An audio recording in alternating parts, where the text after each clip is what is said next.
Welcome back. This is your one and only J, Food, English and Life. In today's video, we'll learn the digraph or.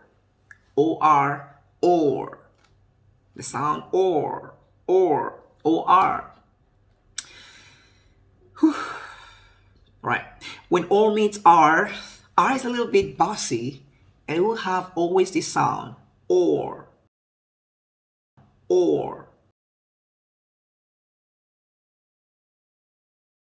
K, or, k, cork,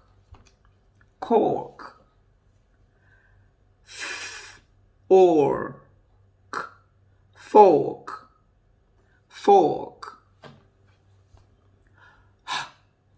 or, horn,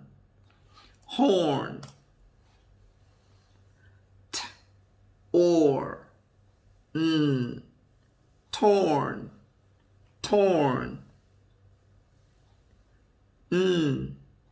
or, north, p, or, ch, porch,